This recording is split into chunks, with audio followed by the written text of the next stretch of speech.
రోజున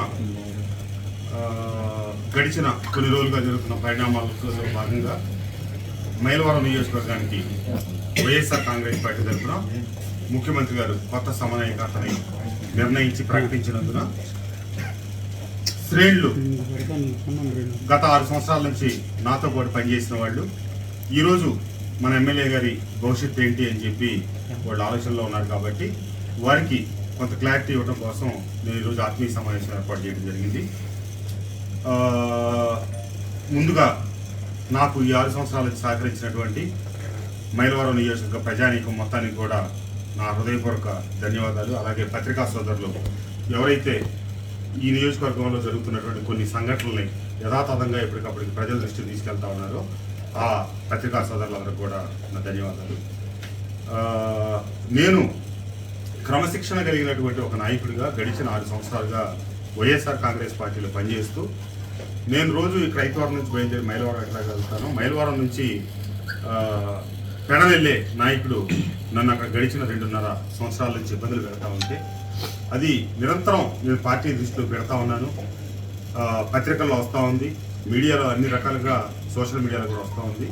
కానీ అధిష్టానం ఏ రకమైనటువంటి చర్యలు చేపట్టకపోగా వాటి మీద సాచివేత ధోరణి కాలయాపన చేస్తా సరైన ఏ చర్య తీసుకోనందువల్ల నేను గత కొంతకాలం నుంచి స్తబ్దతగా ఉండటం జరిగింది.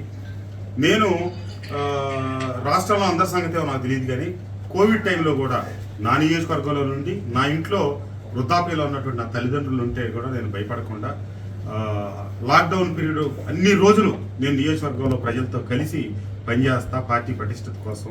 అట్లాగే స్థానిక సంస్థల ఎన్నికల్లో పార్టీ అభ్యర్థులు ఏనాటి నుంచో నమ్ముకున్న వాళ్ళందరినీ గెలిపించేదానికోసం నేను భూసవసరం దాని ఎత్తుకొని వాళ్ళందరినీ గెలిపిస్తా ముందుకెళ్తే, రెండో పక్క నా వెనక బూతులు దవ్వుతూ నియోజకవర్గంలో పార్టీని అస్థిరపరుస్తూ ఉద్దేశపూర్వకంగా గ్రూపులు ఏర్పాటు చేసి ఒక పక్క నా ప్రత్యర్థి దేవినేని ఉమామహేశ్వర గారు నిరంతరం నా మీద దాడి చేస్తూ నన్ను ఇబ్బంది పెడతా ఉంటే అతనితో కలిసి కొంతమంది ఉన్నవి లేనివి అపోహలని సృష్టించి నన్ను ఇబ్బంది పెడతా ఉన్నారు.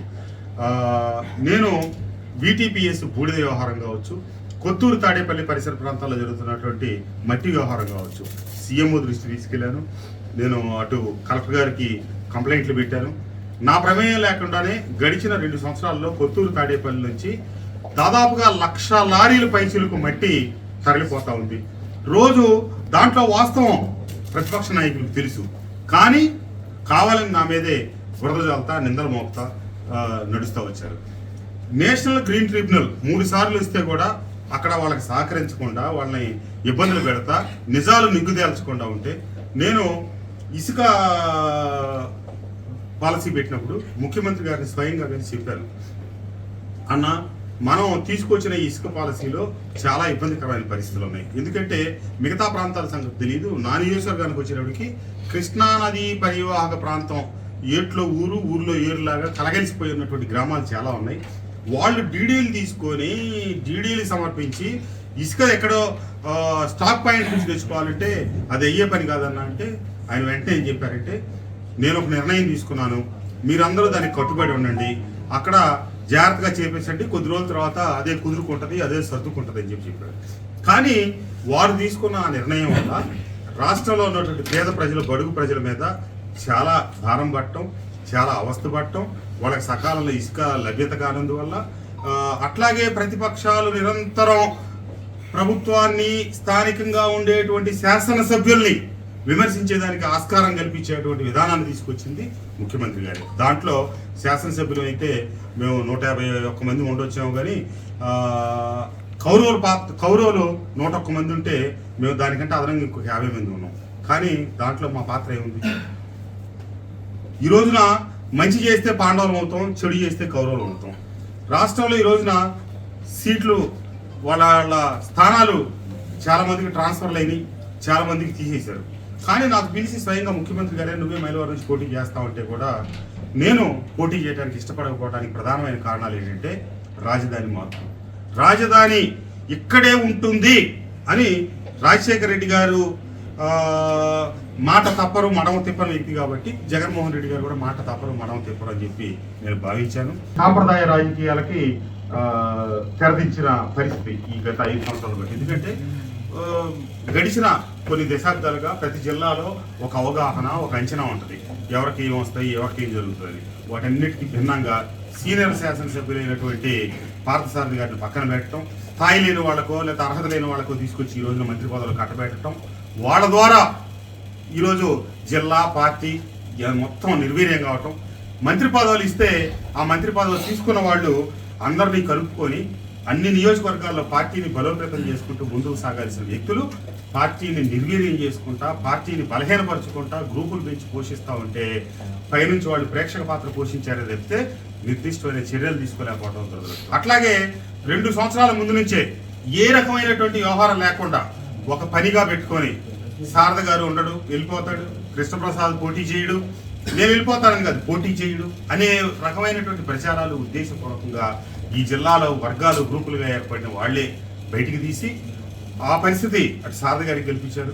మేము నిధులున్నా లేకపోయినా శాసనసభ్యులం నాబోటి వాళ్ళందరం కూడా ప్రజలకు రోజు కనిపించుకుంటా మా ప్రయత్నం మా వంతు మా దగ్గర. నేను విజయసాయి రెడ్డి గారి దగ్గరికి వెళ్ళి సార్ నా నియోజకవర్గ అభివృద్ధికి 50 లక్షలు నిధులు ఇవ్వండి సార్ అని చెప్పి రిక్వెస్ట్ చేస్తారు.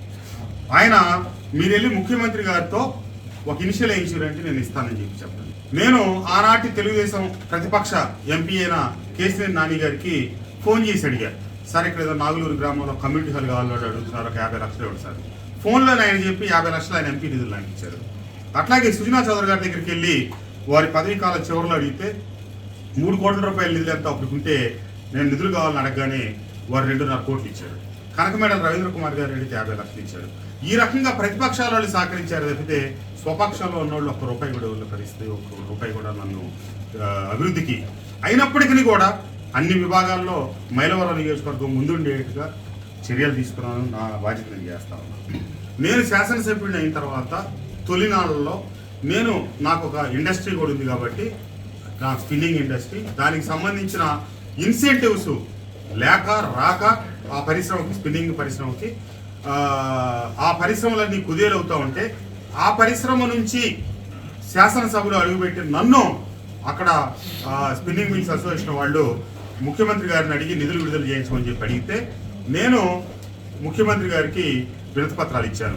ఇట్లా నిధులు విడుదల చేయించండి, ఇండస్ట్రీ బాగాలేదు, పరిశ్రమలన్నీ దెబ్బతింటా ఉన్నాయి, పరిశ్రమలో మూతపడే స్థితి వచ్చింది అని. అంటే ఒక 4 మాసాల టైం ఇవ్వండి, 4 మాసాల తర్వాత విడుదల చేద్దామన్నారు. 4 మాసాలు, సంవత్సరం అయింది, సంవత్సరం 2 సంవత్సరాలు అయింది, 3 సంవత్సరాలు అయింది. 4 సంవత్సరాలు అయిన తర్వాత నిధులకు ఇబ్బంది ఉంది, నిధులు విడుదల చేయలేము, ముందేమో క్యాలెండర్లో పెడతాం, క్యాలెండర్ ప్రకారం చేస్తా ఉన్నారు, తర్వాత విడుదల చేయలేము, నిధులు లేవు అని చెప్పి చెప్పడం జరిగింది. ఈ లోపల రాజశేఖర రెడ్డి గారి చేత్తో 2005-10 ఇండస్ట్రియల్ పాలసీలో భాగంగా ఎన్నో పరిశ్రమలు మన ఆంధ్ర రాష్ట్రంలో నెలకొల్పి వాటికి మనం ఇచ్చిన పాలసీలో భాగంగా ఎన్నో ప్రోత్సాహకాలు ఏవో ఇస్తామని చెప్పి ఆ తర్వాత ఇచ్చిన ప్రభుత్వం కూడా వాటిని కొనసాగిస్తే మనం అధికారంలోకి వచ్చాక వాళ్ళు ఎవరికి ఇవ్వాల. సరే 4 సంవత్సరాల తర్వాత గడిచిన తర్వాత ఏమన్నారంటే అందరికీ ఇవ్వలేము కానీ శాసనసభ్యులుగా ఉన్నటువంటి మీ 3కి సంబంధించిన క్లియర్ చేస్తాం. 1 గుంటూరు పశ్చిమ నియోజకవర్గానికి సంబంధించిన మద్దాలి గిరి గారికి, 2 పెడన శాసనసభ్యులు జోగి రమేష్ గారికి సంబంధించి, 3 నాకు సంబంధించిన ఇస్తామని చెప్పారు. సరే అని చెప్పి ఆ తర్వాత అందరికీ ఇండస్ట్రీకి ఇవ్వకపోయినా మా 3కి ఇస్తామని చెప్పడం, ఆ మేరకు పలు పర్యాయాలు మేము 3 కలిసి సీఎంఓకి తిరగటం, ఆ తర్వాత ఆగస్టులో గిరిగారికి సంబంధించిన పరిశ్రమకు నిధులు విడుదల చేయటం, అట్లాగే సెప్టెంబర్ ఆర్ అక్టోబర్, నాకు డేట్ సెట్ గుర్తులేదు, జోగి రమేష్ గారికి సంబంధించిన నిధులు విడుదల చేయటం, మళ్ళీ నాకు సంబంధించిన వాటిని నిధులు విడుదల చేయాలి. అదే నేను పలు పర్యాయాలు తిరిగితే ఇక్కడ ఉన్నటువంటి కోటరీ ఏం చెప్పారు, నిధులు విడుదల చేస్తే కృష్ణప్రసాద్ ఉండడు, పార్టీ మారతాడో ఇంకోటో, ఈ రకమైనటువంటి నా మీద బురద జడటం, నాకు ముందుగానే ఆత్మన్యూనతా భావం కలిగించే మాటలు మాట్లాడటం. సరే మీ కర్మ మీరు ఇస్తే ఇచ్చారు, ఇవ్వకపోతే ఇవ్వకపోయారు. నేను ఒక చిన్న వ్యాపారవేత్తగా నా 21 సంవత్సరాల వయసులో మొదలెట్టి ఈరోజు ఒక స్థాయికి మెట్టే ఎగిగా భగవంతుడు ఆశీస్సులతో, నా తల్లిదండ్రుల ఆశీస్సులతో ఎదిగాను. సరే అయ్యే రోజు అవుతాయి, జరిగే రోజు జరుగుతాయి, నాకు మంచి జరుగుతుందని చెప్పి కూర్చుంటే నేను పోటీ చెయ్యను అని చెప్పిన తర్వాత నన్ను ముఖ్యమంత్రి గారి కార్యాలయానికి పిలిపించి నీ ఇన్సెంటివ్స్ ఇస్తాం తక్షణం, అట్లాగే నీకు రాబోయే ఎన్నికల్లో నిధులు కూడా అందజేస్తాము, నీకు వనరులు కూడా సమకూరుస్తామని కూడా నాకు చెప్పడం జరిగింది. కానీ ఏవైనా అప్పటికే నేను ఒక స్థిరమైన నిర్ణయం తీసుకున్నాను. అనుకున్నవి జరగలేదు, నాకు ఓటేసి గెలిపించిన ప్రజలకి కొంతమేరకే నేను న్యాయం చేయగలిగాను తప్పితే పూర్తి న్యాయం చేయలేకపోయాననే భావనతో నేను ఇక ఆ వేదిక నుంచి తప్పుకుందామనే ఒక నిర్ణయం తీసుకున్నందువల్ల వారు నాకు సీట్ ఇస్తామన్నా వనరులు సమకూరుస్తామన్నా ముందుకి రావటం జరగలేదు. సరే ఈరోజు సోషల్ మీడియాలో పెడుతున్నారు డబ్బులు వచ్చిన తర్వాత అని. నాకు కాదు, చాలామందికి వారికి కావాల్సిన వాళ్ళకి అయిన వాళ్ళకి అందరికీ నిధులు విడుదల చేసుకోవడం జరిగింది. దాంట్లో భాగంగా నేను నా వ్యాపారాలు పక్కన పెట్టి అన్నిటినీ వదిలిపెట్టి నా కుటుంబాన్ని వదిలిపెట్టి 6 సంవత్సరాలు పెట్టి రాజకీయాల్లో ప్రజల కోసం మమేకమై నా వ్యాపారాలను ఎంత నష్టాలు వచ్చినప్పటికీ నేను పట్టించుకోకుండా పనిచేస్తే చివరికి నాకు ప్రభుత్వం నుంచి దక్కింది నాకు రావాల్సిన ప్రోత్సాహకాలే. నాకు వస్తే 31 కోటికి కానీ 25 కోట్లున్నర ఎంతో వస్తే దాన్ని కూడా వీళ్ళు నాకేదో ఆపాదించి నా మీద బురద జల్లాలని ప్రయత్నిస్తూ ఉన్నారు. ఈ రోజున రేపు రాబోయే సార్వత్రిక ఎన్నికల్లో ఏ పార్టీ అయినా అధికారంలోకి రావచ్చు, కానీ నేనున్న పార్టీ వైనాట్ 175 అని మాట్లాడుతూ ఉంది. మరి నేను భయపడేవాడిని అయితే, నేను తప్పు చేసేవాడిని అయితే వైనాట్ 175 అనే పార్టీలోనే అధికారం ఉంది కాబట్టి అక్కడే కొనసాగాలి. నేను అధికారం కోసమో పదవుల కోసమో వేటి కోసమో ఏ వేదికలు మార్చాల్సిన అవసరం లేదు. నా మనసు గాయపడ్డది. ముఖ్యమంత్రి గారు రాజశేఖర రెడ్డి గారు మా ఇంటికి వచ్చి ఈ ఇంట్లోనే ఒకరోజు బస్ చేసి ఆయన భోజనం చేసి వెళ్ళారు. ఆ రోజు నా పిల్లలు చిన్న పిల్లలు, ఈరోజు ఒక పాపకు పెళ్లి అయింది, ఇంకొక 2 పిల్లలు చదువులు చివరి దశలోకి వచ్చే వయసుకి ఎదిగారు. అప్పటి నుంచి కూడా నేను ఆ కుటుంబంతోనే పనిచేశాను. కనీసం శాసనసభ్యులతో ఒక చిన్న సమావేశం కూడా ఏర్పాటు చేయకుండా నిర్ణయం తీసుకున్నారు. అట్లాగే తెలుగుదేశం ప్రభుత్వంలో ప్రజలకు ఉచితంగా ఇసుకిస్తున్నారు అనే దాన్ని దృష్టిలో పెట్టుకొని మనం కాదు డబ్బులకే ఇసుక అమ్మాలని ఒక నిర్ణయం తీసుకోవటం, దానికి 6 మాసాల పాటు ఆపటం, దాని మీద ఆధారపడిన భవన నిర్మాణ కార్మికులు కావచ్చు, ఇతర కార్మికులు, లేకపోతే బిల్డర్స్, ఇట్లా చాలా వర్గాలు అవస్థలు ఇబ్బందులు పాలయ్యారు. అట్లాగే మద్యం పాలసీలు కూడా ఎన్నో లోటుపాట్లు ఉన్నాయి. ఇవన్నీ మనం పేదలకు పట్టాలు ఇచ్చాం. ఆ పట్టాలు ఇచ్చిన భూములు మెరక చేస్తే ఈ రోజు వరకు వాటికి బిల్లులు రాలేదు. అట్లాగే మన యువక కొన్ని రోడ్లు డ్రైన్లు ఎప్పుడో అధికారంలోకి వచ్చిన సంవత్సరానికి ఇస్తే ఈ రోజుకి కార్యకర్తలతో పనిచేయించాం. వాటికి ఎవరు కాంట్రాక్టులు తీసుకురాం కదా. ఏ గ్రామ నాయకులు ఏ గ్రామ కార్యకర్తలు ఉంటే వాళ్ళకే ఇచ్చి వాళ్ళకి తద్వారా ఒకరు పనులు చేసేటం కాకుండా గ్రామ అభివృద్ధితో పాటు ₹1 డబ్బులు మిగులుతాయి అని చెప్పి వాళ్ళకి అవకాశం కల్పిస్తే ఆ బిల్లులు రాక వాళ్ళంతా 2.5-3 సంవత్సరాల పాటు నాన్న అవస్థలు పడి ఈ రోజు కూడా వాళ్ళు కుయ్యోముర్రు అని బాధపడతా ఉన్నటువంటి పరిస్థితి. మరి ఈ పరిస్థితుల్లో మనం మాట తప్పాము, మడవ తిప్పాము. మరి ప్రజల దగ్గరికి వెళ్ళి ప్రజలు మనం ఈ సంక్షేమ పథకాలు ఇస్తున్నామని చెప్తే ఎవరు అడిగారు మిమ్మల్ని ఈ సంక్షేమ పథకాలు? మీరు ఇస్తున్నారు కాబట్టి మేము తీసుకుంటున్నాం. మా ఇంటి ముందు రోడ్డు కావాలి, మా ఇంటి ముందు డ్రైన్ కావాలి. ఇటీవలే నేను నా చివరి కార్యక్రమం మూలపాడులో చేస్తే ఎక్కడైతే ఆ త్రిలోచనాపురంలో ఉన్నటువంటి ఆ కాలనీలో ఉన్న రోడ్లు మొత్తం నేను శాసనసభ్యుని అయ్యాక ఇస్తాం. ఆ బస్తీకి సంబంధించిన రోడ్లు మొత్తం 12 రోడ్లు 13 రోడ్లు మొత్తం నేను శాసనసభ్యుని అయ్యాక ఇస్తాం. కానీ వాళ్ళు మాకు డ్రైన్లు ఎందుకు నిర్మించడం అని చెప్పి అడుగుతూ వచ్చారు. ఇట్లా ఒకటి చేసినా ప్రజలు సంక్షేమం కోరుకుంటా ఉన్నారు, అభివృద్ధి కోరుకుంటున్నారు. ఈ రెండింటి మధ్య సమతూకం సాధించాల్సింది రాజకీయ నాయకత్వం తప్పితే ప్రజలు కాదు, ఈ శాసనసభ్యులు కాదు. మీరు ఒకే కంటితో ముందుకు సాగుతామంటే మరి ప్రజల దగ్గర మేము రోజువారీగా ఇబ్బంది పడాల్సిన పరిస్థితి వస్తూ ఉంది. నేను గతంలో కూడా చెప్పాను, ముఖ్యమంత్రి గారి వల్లే మేము శాసనసభ్యులు అయ్యాము. ఒకటి తర్వాత మేము 0 లాంటి వాళ్ళమే. 95% ఓట్లు పార్టీ ఓట్ల వల్లే మేము గెలిచాము. చివరి 5% మేమంతా సమీకరించుకొని వచ్చి గెలిచాము. దానికి కార్యకర్తలను అవతాటి మీద నడిపించాము, ప్రజలకి నమ్మబలికాము, ప్రజలకి మంచి చేస్తామనే నమ్మకం కుదిరిన తర్వాత మాకు అవకాశం కల్పించారు. మరి మేము ఈరోజు చేయలేకపోయాం కదా, అభివృద్ధిలో వెనకబడ్డాం కదా. జీకొండూరు నుంచి గంగినేనికి రోడ్డు ఆ కాంట్రాక్టర్ని కాళ్ళ ఏళ్ళబడి బతిలాడి తీసుకొచ్చి ఇది చేపిస్తే అతను ఈరోజు 9 కోట్ల రూపాయలు విలువైన వరకు 33 కోట్ల రూపాయల పనిగాని చేస్తే మనం ₹1 బిల్లు లేకపోయాం. ఎన్నిసార్లు తిరిగినా దాని మీద నేను ఫలితం తీసుకురాలేకపోయాను. ఆ కాంట్రాక్టర్ అంతవరకు పనిచేసి ఒక 130 కలవట్లు ఉంటే దాదాపు 120 కలవట్లు పూర్తి చేశాడు. 4 బ్రిడ్జిలు ఉంటే 2 పూర్తి చేసి టైంకి ఈ రోజు ఇంకా పెనం మీద నుంచి పొయ్యిలో పడ్డట్టయింది పరిస్థితి. అట్లాగే కందులపాడు నుంచి నాగులూరు వరకు నేను 45 కోట్ల రూపాయలు కేంద్ర ప్రభుత్వ నిధులు ప్రత్యేకంగా నేను తిప్పలబడి తీసుకొస్తే ఆ కాంట్రాక్టర్ వేరే ప్రాంతాల్లో బిల్లులు నాకు చెల్లించలేదు కాబట్టి అది చెల్లిస్తేనే నేను ఇక్కడ ఈ వర్క్ మొదలెడతానని చెప్పి వాళ్ళు ఆపడం జరిగింది. వాళ్ళు ఎన్ని రకాలుగా బతిలాడినా ఇప్పుడు ఆ రోడ్లో వెళ్ళాలంటే ప్రజలు నరకయాత్ర పడతా ఉన్నారు. మరి మనం సమతుల్యత ఎక్కడ సాధించాం?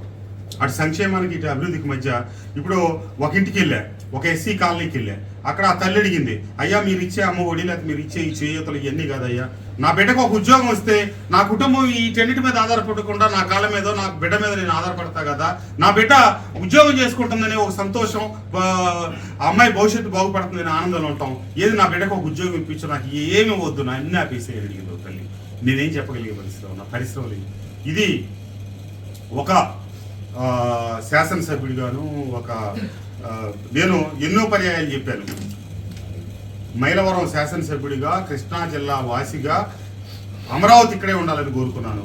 మరి ఆ విషయంలోనూ మనం మడని తిప్పాం.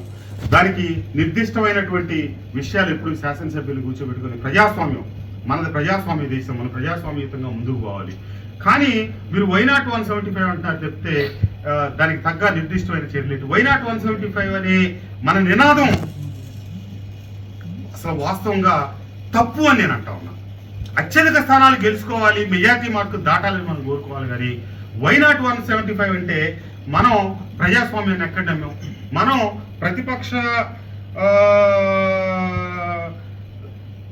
ప్రతిపక్షాలకి స్థానమే లేకుండా చేయాలనుకుంటే మరి 151 ఇస్తేనే మనం ఇన్ని చర్యలు చేపట్టాం. మరి 175 ఇస్తే మన పరిస్థితి ఏమవుతుంది? ఈ రాష్ట్రం పరిస్థితి ఏమవుతుంది? ప్రజల పరిస్థితి ఏమవుతుంది? మనం రాజశేఖర రెడ్డి గారు కూడా ఆ రోజు కుప్పంలో ప్రతిపక్ష నాయకుడు గెలవకూడదు, లేకపోతే ఇంకో చోట చిరంజీవి గారు గెలవకూడదు అనుకోవాలా. నా కాంగ్రెస్ పార్టీ గెలవాలనుకున్నా చెప్తే ఆయన ఆ రోజున వైనాట్ 294 అని నినాదం రాజశేఖర రెడ్డి గారు ఇవ్వాలి. రాజశేఖర రెడ్డి గారు ఆ రోజు 294 నియోజకవర్గాలు ఉన్న అతిపెద్ద ఉమ్మడి ఆంధ్రప్రదేశ్ ఉన్నప్పటికీ శాసనసభ్యులకి సమగౌరవం ఇచ్చారు, వాళ్ళకి సమయం ఇచ్చారు, వాళ్ళ సమస్యలు విన్నారు. నేను ఆ రోజున నంద్యాల నియోజకవర్గం ఇన్ఛార్జిగా ఉన్నప్పటికీ ఈ ప్రాంత సమస్యల కోసం వారి దగ్గరికి ఎన్ని పర్యాయాలు వెళ్ళినప్పుడు కూడా మాకు ఆయన ఇంటి గేట్లు బార్లా తెలుసుండే. కానీ నేను ఒక శాసనసభ్యుడిని కూడా ముఖ్యమంత్రి గారిని 4 పర్యాయాలు కలవటమే గగనమైనటువంటి పరిస్థితి. బయట ఎక్కడో కార్యక్రమాల్లోనూ, వివాహాల్లోనూ, లేకపోతే ప్రభుత్వ కార్యక్రమాలు చేసినప్పుడు ఆ వేదికను పంచుకోవడం తప్పితే వ్యక్తిగతంగా ముఖ్యమంత్రి గారిని 5 సంవత్సరాల కాలంలో 4 సార్లు 5 సార్లు చెప్తే కలిసి ఉన్నది కూడా చెప్పుకునే అవకాశం లేని పరిస్థితి.